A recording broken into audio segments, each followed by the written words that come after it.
নমস্কার সবাইকে, আমার চ্যানেলে সবাইকে সুস্বাগতম। যেমনটা আপনারা জানেন যে বাড়িতে আমার জগদ্ধাত্রী পুজো ছিল, তো পুজোর রেশ কাটিয়ে উঠে চলে এসেছি নিজের ঘরেতে। ঘরটা খুবই অগোছালো ছিল, তো ঘরটাকে পরিষ্কার করে এখন সন্ধেবেলাতে আমি এখন সন্ধ্যের রান্নাটা করে নিচ্ছি। এই দেখুন, আজকে আমি ধোকা করব ভেবেছি, মানে ধোকার ডালনা করব। তো আমি এখানে এক প্যাকেট পুরো ধোকাই ইউজ করছি। যেমন প্যাকেটটায় আপনাদের দেখালাম, উপকরণগুলো কতটা কী পরিমাণে দিতে হবে সবই লেখা আছে। এই যে এখানে 1 কাপ জল আগে দিয়ে দিলাম, তারপর আরও হাফ কাপ জল এতে আমি দিয়ে দেবো। তারপর স্বাদ মতো নুন, মানে যেরকম লেখা ছিল 1 চামচ নুন আমি এতে দিয়ে দেবো, আর 1 চামচ চিনিও আমি এতে দিয়ে দেবো। আমার একটু চিনিটা কম মনে হচ্ছিল, তাই জন্য আমি আর একটু চিনি দিয়ে দিলাম। ওই ধরুন হাফ চামচের মতো আমি আরও একটু চিনি এতে দিয়ে দিলাম। দিয়ে দেওয়ার পর এবার আমি মিশ্রণটিকে ভালো করে মিশিয়ে নেব। তারপর আমি এটাকে 20 মিনিটের জন্য রেস্টে দিয়ে দেবো। এই যে চামচ নিয়ে নিয়েছি, নিয়ে এবার মিশ্রণটাকে ভালো করে মিশিয়ে দেবো, দিয়ে আমি এটাকে রেস্টে রেখে দেবো। এই ধোকার ডালনাটা করতে করতে আমার মেয়ে ওদিকে পড়ছে, সেটা থেকে কত যে কথা আসছে, কত যে কথা শুনতে পাচ্ছি, কি বলবো। চাই এই মিশ্রণটাকে চাপা দিয়ে রেখে একবার দেখে আসি কি করছে সে। এই দেখুন, বসে বসে পড়ছে। আমি যে জিজ্ঞেস করেছি, কী রে পড়ছিস, বলে হ্যাঁ। আদতে পড়ছিল না, কিন্তু খুব জ্বালায় ম্যামকে। ম্যাম এত ভালো যে কিছু বলে না। আবার আমি এদিকে চলে এলাম। এই যে আমি এখানে ধোকার ডালনাটা করার জন্য 3টে মিডিয়াম সাইজের আলু কেটে নিয়েছি, অর্ধেক টমেটো, 3টে লঙ্কা, আর হাফ ইঞ্চির মতো 1 কাঠের মতো ধরুন আদা। আর কড়াইটাও আমি গ্যাসে এবার বসিয়ে দিলাম, ফ্লেমটা বাড়িয়ে কড়াইয়ের জলটা এবার আমি শুকিয়ে নেব। তারপর আমি এতে সর্ষের তেল অ্যাড করে দেবো, ওই 1 চামচ আর আরও হাফ চামচের মতো। তারপর আমি প্লেটেতে একটা তেজপাতা, একটু গরম মশলা গোটা আর একটু গোটা জিরে রেখেছিলাম গুছিয়ে, সেইটাই আমি এতে অ্যাড করে দেবো। এবার এতে অ্যাড করে দিয়ে আমি ভালো করে ওই ধরুন 5 থেকে 6 সেকেন্ডের মতো মশলাটাকে, মানে গোটা মশলাগুলোকে একটুখানি নেড়ে চেড়ে নেবো, যতক্ষণ না এর ফ্রেগ্রেন্সটা বেরিয়ে আসে।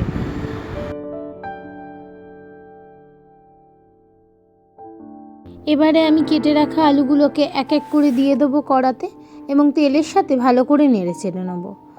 এই আলুগুলো ভাজতে ভাজতে কত ধরনের কথা যে আমার কানে আসছিল, কি আর বলবো। ওই যে বলেছিলাম মেয়ে ওদিকে পড়তে বসেছে, আর অনবরত কিছু না কিছু বলেই চলেছে। এই যেমন কিছুক্ষণ আগেই ম্যাম আমাকে জিজ্ঞেস করছিল, পায়েল তোমাকে একটা ফোন নাম্বার দিয়েছিলাম, তুমি কল করেছিলে।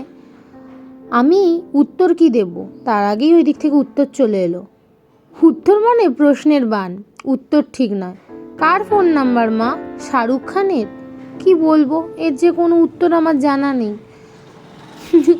যাই হোক, একটু নুন আর একটু হলুদ দিয়ে আলুগুলোকে আগে ভালো করে আমি ভেজে নেব।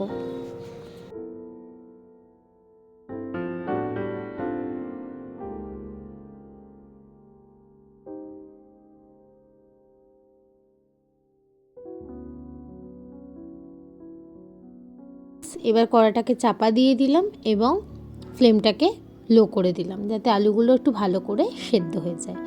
আর ওদিকে আমি একটা প্লেটে কিছু মশলা সাজিয়ে নিয়েছি। আমি না মশলাগুলোকে এইভাবে সাজিয়ে নিই যাতে আমার রান্না একটু সুবিধা হয়। এই যে এখানে আমি 1 চামচের মতো নুন আর হাফ চামচের একটু কম হলুদ গুঁড়ো, 1 চামচ লাল লঙ্কার গুঁড়ো, আর 1 চামচ করে ধনে গুঁড়ো আর জিরে গুঁড়ো নিয়ে নিয়েছি। এবার এই সবগুলোকে আমি একটা বাটিতে নিয়ে নিয়েছি। আর এখানে দেখুন আমি একটু চিনিও দিয়েছি, যাতে নুনের সাথে চিনিটা একটু ব্যালেন্স হয়। আর এইভাবে আমি মিশ্রণটাকে একটু জল দিয়ে গুলিয়ে নিয়েছি। আমার মায়ের বক্তব্য, মিশ্রণ যদি এরকম জল দিয়ে গুলিয়ে আপনি রান্নায় ব্যবহার করেন, তাহলে রান্নার স্বাদই নাকি অন্যরকম হয়। আর সত্যি আমি এইভাবে করে করে আমারও অভ্যাস হয়ে গেছে, এবং আমারও মনে হয় যেন সত্যিই রান্নার স্বাদটা অন্যরকম হয়। এই যে দেখুন, কথা বলতে বলতে আলুগুলো না একটু বেশি ভাজা ভাজা হয়ে গেছে।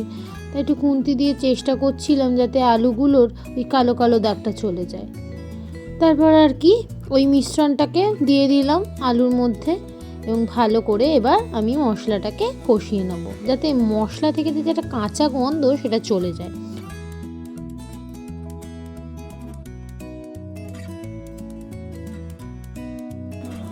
তারপর আমি এতে ওই টমেটো অ্যাড করে দেবো কেটে রাখা। তারপর টমেটোটা দিয়ে ওটাকে ভালো করে একটু নেড়ে ছেড়ে নেবো যাতে টমেটোটা একটু নরম হয়ে আসে। তারপর ওই যে কেটে রাখা আদা ছিল, সেই আদাটাও আমি এতে অ্যাড করে দিলাম।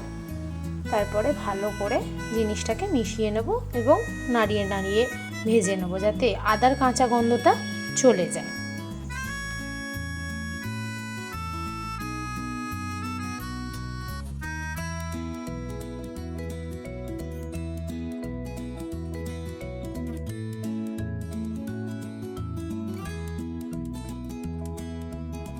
এবার বাটিতে এই মশলা ধুয়ে রাখা জলটা একটু একটু করে দিয়ে নেব আর মশলাগুলোকে আর একটু ভালো করে কষিয়ে নেব।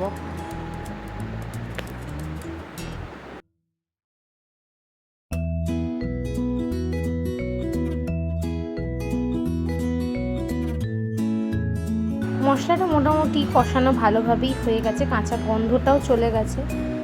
চলুন একটু ঘরটা ঘুরিয়ে দেখাই। ঘরটা সেইভাবে গোছানো হয়নি, বললাম কালকেই এসেছি সবে মাত্র, মোটামুটি যেটুকু পেরেছি একটুখানি গুছিয়ে রেখেছি। পরে ভালো করে গুছিয়ে আপনাদের একবার পুরো আমার ঘরটাকে দেখাবো। এই দেখুন আমার মেয়ের ছবি, এটাও 5 বছরের জন্মদিনে পেয়েছিল, আমার হাজবেন্ডের অফিস কলিগরা দিয়েছিল।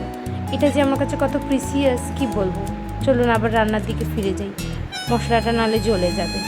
এই যে বেশ মশলাটা বেশ সুন্দর কালার নিয়ে নিয়েছে। এইবার আমি ভালো করে নেড়ে আবার বাকি মশলা ধোয়া জলটা ঢেলে দেবো।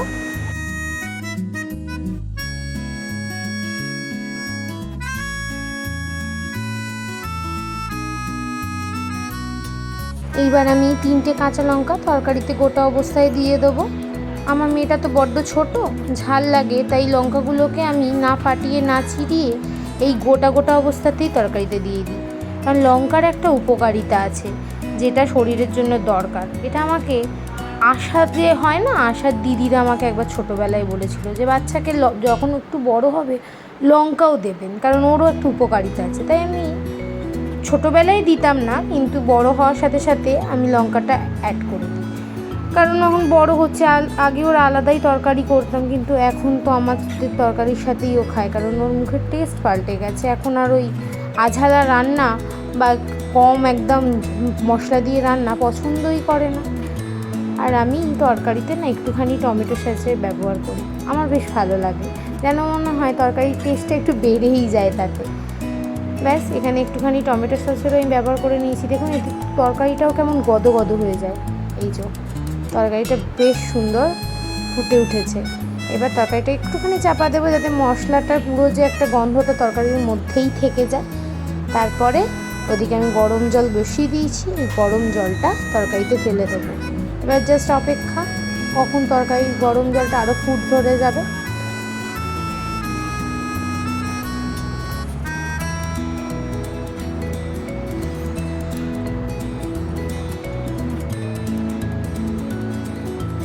এই যে একদম সুন্দরভাবে জলটা ফুটে গেছে। টকবক করে জলটাকে ফুটিয়ে আবার আমি চাপা দিয়ে রেখে দেবো তরকারিটাকে, এবং ফ্লেমটাকে একদম লো করে দেবো যাতে তরকারিটা মানে আলুগুলো ভালোভাবে সেদ্ধ হয়ে যায়। শীতকাল পড়ে গেছে, রাত্রিরে আর ভাত খাবো না ভেবেই নিয়েছি, রুটি করব। ওই জন্য রুটির আটাটাকে মেখে রেখেই যাব ভাবছি। যাব ওই যে আজকে সোমবারটা আমি একটুখানি শিবের মন্দিরে যাই, বেশ ভালো লাগে, মন্দিরটাও এত সুন্দর। আগে আটাটা মেখে নিয়ে আটাটাকে চাপা রেখে দিয়ে আমি মন্দিরে বেরিয়ে যাব, আপনাদের দেখাবো মন্দিরটা যে কত সুন্দর। এই দেখুন আটাটাও মাখা হয়ে গেছে, এবার এটাকে আমি চাপা দিয়ে রেখে দেবো। ওদিকে তরকারিটা একবার দেখে নিই যাওয়ার আগে। এই তো তরকারিটা একদম সুন্দর হয়েই গেছে পুরো। এবার আলুগুলোকে একবার দেখে নেবো আলুগুলোও নরম হয়েছে কিনা। একদম আলুও নরম হয়ে গেছে। এবার আর কি এবার তরকারিটাকে আমি চাপা রেখে দিয়ে গ্যাসের ফ্লেমটাকে একদম অফ করে দিয়ে বেরিয়ে পড়ব। ওদিকে আবার মনে পড়ে গেল সানার বাবা মার্কেট থেকে কিছু কিছু জিনিস এনে রেখেছিল, সেইগুলোকে আগে ঢেলে দিয়েই তারপর বেরোবো। এই যে অল্প কিছু জিনিস, আগেই বলেছিলাম কালকে এসেছি। এই যে বিস্কুটটা আমি ঢেলে ফেলেছিলাম, এই যে ডার্ক ফ্যান্টাসি আমার মেয়ের খুব ফেভারিট, এগুলোকে ঢেলে দিয়ে দেন বেরোবো। এই যে এটা আমাদের নুঙ্গির মার্কেট। আমার মেয়েও আমার সাথে বেরিয়ে পড়েছে, পড়াটা হয়ে গেছে ম্যামের কাছে। আমি বললাম চল তুই আমার সাথে একটু ঘুরে আসবি, মনটাও ভালো লাগবে। তাই আমার সাথে বেরিয়ে পড়েছে হাতে ব্যাগ নিয়ে। ওই ব্যাগেতে একটুখানি ধূপ মোমবাতি আছে। সোমবারটায় আমি একটু ওইখানে গিয়ে ধূপ মোমবাতি জ্বালি মন্দিরের কাছে। চলুন মন্দিরটাকে দেখিয়ে দিই। এই হচ্ছে সেই মন্দির। সত্যি না, মন্দির এমন একটা জিনিস, শত চিন্তা, যত রকম মন খারাপ সব কিছু যেন এখানে এসেই শেষ হয়ে যায় কীরকম। এই দেখুন মন্দিরটা, এটা হচ্ছে সেই শিবের মন্দির। এইখানেই আমি সোমবার করে এসে ধূপ মোমবাতি জ্বালাই। প্রত্যেকবার পসিবল হয় না, যেদিন যেদিন সময় পাই সেদিন চলে আসি। আর এই যে এটা হচ্ছে হনুমানজির মন্দির। কত ভক্তি দেখেছেন, হাত জোর করে প্রণাম করেই যাচ্ছে, বারণ করছি তাও শোনে কে কার কথা। তারপরে মা বেটিতে একটুখানি স্টেশনে চলে এলাম। এই যে নৃত্য পরিবেশন করে দেখাচ্ছে স্টেশনে এসে। স্টেশনে একটু কিছুক্ষণ বসে তারপরে আবার ঘরের দিকে রওনা হলাম। বাড়িতে এসে দেখি আমার হাজব্যান্ড কী সুন্দর ধোকাগুলোকে ভেজে রেখে দিয়েছে। এই যে তরকারিটা দেখেন, এবার এই ধোকাগুলো আমি তরকারিতে অ্যাড করে দেবো।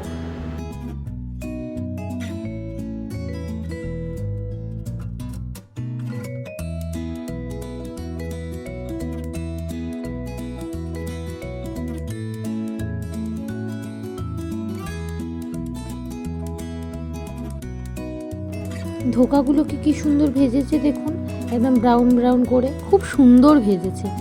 এবার ধোকাগুলোকে দিয়ে একটুখানি নাড়িয়ে চাড়িয়ে নিলাম।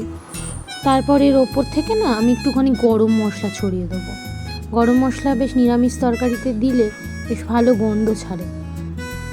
আমি এতে একটুখানি গরম করে রাখা জল অ্যাড করে দিয়েছিলাম, কারণ কি বলুন তো, ডালের বড়া তো অনেকটা জল টেনে নেয়, তো একটু বেশি করে জল আর একটু নুন আমি দিয়ে এটাকে রেখে দিয়েছিলাম।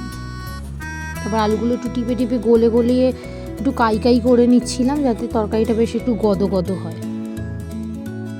ব্যাস আমার তরকারি ফিনিশ। আমি এবার এটাকে ঢাকা দিয়ে রেখে দেবো। আর ওদিকে ওর বাবা মেয়েকে নিয়ে চেস খেলতে বসে গেছে।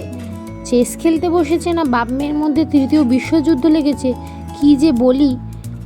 চেসের ঘুঁটি হারিয়ে ফেলেছে, সেই নিয়ে বকা খাচ্ছে। আর এদিকে সামায় বলছে মা খুঁজে দাও। বকা তো খাবেই, বারবার যদি চেসের ঘুঁটিগুলোকে হারিয়ে ফেলে, কি যে বলি। তারপর বললাম যে অন্য ঘুঁটিকে চেসের ওই ঘুঁটি হিসাবে খেলে নাও, টাইম ওয়েস্ট হচ্ছে। যাই হোক, ওরা ওদিকে চেস খেলছে আর এদিকে আমি কটা রুটি সেঁকে নিই। রাত্রিবেলা ওই যে আটাটা মেখে রেখেছিলাম, এই যে রুটিগুলো এবার সেঁকে নেব, তারপরে ডিনারে বসে যাব। এই দেখুন রুটিগুলো বেশ কীরকম ফুলছে, গরম গরম রুটি আর তরকারি, রাত্রে খাবার এইটুকুই। চলুন আজকে আমার ব্লগটা এই করেই শেষ করলাম। সবাই ভালো থাকবেন, টাটা।